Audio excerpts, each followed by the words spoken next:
फराहम करते रहेंगे। कर्नाटक के 15 असेंबली हलकों में ज़िमनी इंतखाबात के लिए वोटिंग जारी है। वोटिंग शाम 6 बजे तक चलेगी। ज़िमनी इंतखाबात में कुल 165 उम्मीदवार मैदान में हैं। अक्सर हलकों में कांग्रेस और बीजेपी के दरमियान रास्त मुकाबला है, जबकि कुछ हलकों में जेडीएस को मिलाकर सह फरीकी मुकाबला है। बेंगलुरु के 4 असेंबली हलकों में वोटिंग हो रही है।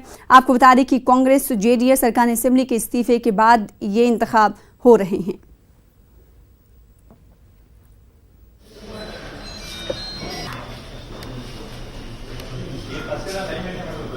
कर्नाटक ज़िमनी इंतखाबात आपको बता दें कि वोटिंग हो रही है और 17 नाअहल करार दिए गए अरकान असेंबली की सीटों पर वोटिंग हो रही है। हालांकि 15 ज़िमनी सीटों पर ही वोटिंग हो रही है, क्योंकि 2 सीटों पर इस वक्त वोटिंग नहीं हो रही है। ऐसे में 15 सीटों पर वोटिंग हो रही है और 2 सीटों पर अभी वोटिंग नहीं हो रही है। सभी की निगाहें इस पर टिकी हुई हैं इंतखाबात में कि बीजेपी की सियासत का आगे आने वाले दिनों में किस तरह की तस्वीरें देखने को मिल सकती है। हमारे साथ हमारे नुमाइंदे रऊफ जुड़ रहे हैं, पोलिंग बूथ पर मौजूद हैं। रऊफ, आप इस वक्त किस पोलिंग बूथ पे मौजूद हैं और वहां पर क्या कुछ नज़ारा देख पा रहे हैं? क्या लोगों की भारी तादाद आप दिखाई दे रही है? कुछ देर पहले बात हुई थी तब आपने कहा था ज़्यादा जोशो खरोश दिखाई नहीं दे रहा है, लेकिन इस वक्त जिस तरह से दिन चल रहा है, क्या लोगों की तादाद बढ़ रही है?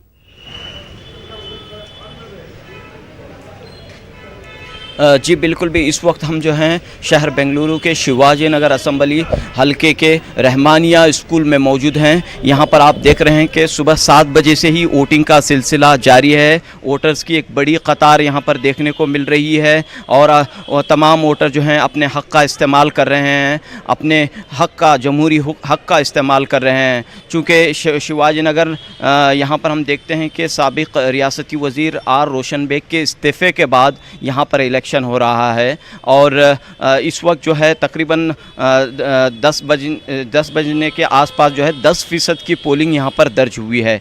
तो इस लिहाज से पोलिंग का फ़ीसद मज़ीद बढ़ना चाहिए और मज़ीद लोगों को यहाँ पर आना चाहिए। हम देखते हैं कि आम तौर पर शहर बेंगलुरु में सिर्फ 50 से 60% या 60% के दरमियान ही 50 से 60% के दरमियान ही वोटिंग होती रही है। लेकिन इस मरतबा तमाम मिली इदारों ने, समाजी इदारों ने, NGOs ने ये अपील की है कि ज़्यादा से ज़्यादा वोटर्स पोलिंग बूथ पर आएँ और अपने हक़ का इस्तेमाल करें। हालांकि ये ज़िमनी इलेक्शंस हैं और जैसा कि हम देख रहे हैं कि ये रियासत कर्नाटक में 17 MLAs के इस्तीफ़े के बाद ये इलेक्शंस हो रहे हैं और बड़ी तादाद में वोटर्स हमारे साथ मौजूद हैं। बताइए सर कि क्या माहौल क्या है, किस वजह से ये इलेक्शन हो रहा है? किस वजह से मुझे सुना रहा था क्या ये सेकेंड टाइम जो इलेक्शन हो रहा है इसके वजह से ये इलेक्शन हो रहा है। इलेक्शन नहीं, यहाँ के MLAs जो थे रोशन बेग, उनके इस्तीफे के बाद यहाँ पे इलेक्शन के बाद ये इलेक्शन हो रहा है। तो ये होना चाहिए क्या इस तरह के, क्या बार बार जो इलेक्शंस होते हैं उससे जाहिर सी बात है कि एक तरह से अवाम में जो है नाराज़गी देखने को मिलती है। हाँ, नाराज़गी तो देखने को मिलती है और तकलीफ़ भी बहुत होती है अवाम को। दूसरा पैसा भी अवाम का ही लगता है इसमें। और जो रोशन बेग की बात है, उन्होंने इस्तीफ़ा नहीं दिया, उनको बेदखल किया गया है कांग्रेस गवर्नमेंट की तरफ से। वो जो साबिका गवर्नमेंट की तरफ से जो हॉर्स ट्रेडिंग होती है उसकी वजह से ये री इलेक्शन होना पड़ा है, वरना कुछ री इलेक्शन होने की ज़रूरत नहीं थी। ओके बताएं सर कि क्या कह रहे हैं सब लोग? ठीक है, आप इलेक्शन आप यहाँ पर वोट डालने आए हैं, जी ऐसी बात है कि एक तरह से खुशी भी है और एक तरह से ये कि बार बार वोटिंग करने का आपको मौका मिले। बार बार वोटिंग करने का मौका तो नहीं आना चाहिए। एक ही पार्टी जब तक वोट उनका साल रहे ठीक रहना चाहिए। तो यहाँ पर हम देख रहे हैं कि रियासत शिवाजी नगर के हालात पर हम बात कर रहे हैं। यहाँ पे सीनियर सहाफ़ी शिवाजी नगर के सिद्दीक आलदूरी साहब हमारे साथ मौजूद हैं। बताइए सर के क्या हालात हैं यहाँ के? शिवाजी नगर एक ऐसा इलाका है जहाँ पे हमेशा ही से वोटिंग में हो या सियासत में हो काफ़ी से ज़्यादा दिलचस्पी यहाँ के लोग लेते रहे। शिवाजी नगर में जब भी इलेक्शंस होते हैं, चाहे वो जनरल इलेक्शन हो, कॉरपोरेशन के इलेक्शन हो या पार्लियामेंट के, तो ज़्यादा घमाघमी जो है इसी इलाके में नज़र आती है।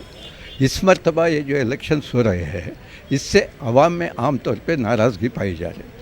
नाराज़गी की असल वजह यह है कि बिला वजह बग़ैर किसी वजह के किसी MLA का इस्तीफ़ा देना, हुकूमत का तब्दील होना, इससे जो है लोग नाराज़ हैं। क्योंकि आजकल जो इलेक्शंस गैर ज़रूरी थे ऐसे इलेक्शंस कराने में कुछ लोगों की नाराज़गी आज भी पाई जा रही है। लोगों का ये कहना है कि इसकी हमें ज़रूरत नहीं थी। अगर इलेक्शंस जब 5 साल में एक मरतबा हो जाते हैं तो फिर हुकूमत चलाना इनका फ़र्ज़ होता है। जो MLA बन के आते हैं उनकी ये जिम्मेदारी होती है कोई इलाके की तरफ तवज्जो। एक मजबूरी है ये कि इलेक्शंस हो रहे हैं, यहाँ पर यही बात कही जा रही है कि इस वक्त जो है रियासत के 15 असम्बली हलकों में वोटिंग हो रही है और पुराने तरीके से ये वोटिंग का सिलसिला जारी है। एक बार फिर मैं चाहूँगा हमारे कैमरामैन से कि वोटर्स जो है एक कतार में अपने हक का इस्तेमाल करने खड़े हुए हैं और अपने वक्त का इंतज़ार कर रहे हैं और सभी में जो है ये बेदारी है यहाँ पर कि वो अपने वोट का इस्तेमाल करें किसी भी सूरत में। बताइए सर कि आज यहाँ पर आप आए हैं, वोट डाल रहे हैं। जी, ये दूसरी बार जो है बाई इलेक्शन जो हो रहा है, पहली मरतबा जो रोशन बेग यहाँ पर कैंडिडेट ये हुए थे तो उनके जाने के बाद फिर से बाई इलेक्शन आया है तो फिर से एक बार वोट करने का मौका मिल रहा है। तो जाहिर सी बात है इस तरह बार बार जो इलेक्शंस होते हैं वो कहीं ना कहीं जो है इस वजह से जो है लोगों में एक परेशानी भी रहती है। हाँ, परेशानी तो रहती है, काम धंधा छोड़ के आना पड़ता है। जाहिर सी बात है रऊफ, इन तमाम लोगों से ये पूछिएगा कि इतने दिनों से इनका कोई अरकान असेंबली नहीं था जो इनकी बातें सुनता, जो इनकी तकलीफ को दूर करता। ऐसे में जब इन्हें दूसरी बार मौका मिल रहा है आज वोटिंग करने का, तो कौन कौन से ऐसे मुद्दे जिन्हें जहन में रखकर आज वो वोट करने पहुंचे हैं पोलिंग बूथ्स पर? जाहिर सी बात है कि यहाँ पर हम देखते हैं कि ये इलेक्शंस हो रहे हैं, तो क्या आपकी एक्सपेक्टेशन है, कैसे होना चाहिए? क्या फिर इस तरह के जो हालात हैं वो बेहतर होने चाहिए, पॉलिटिकल हालात? मुझे लग रहा है तो इलेक्शन होनी चाहिए।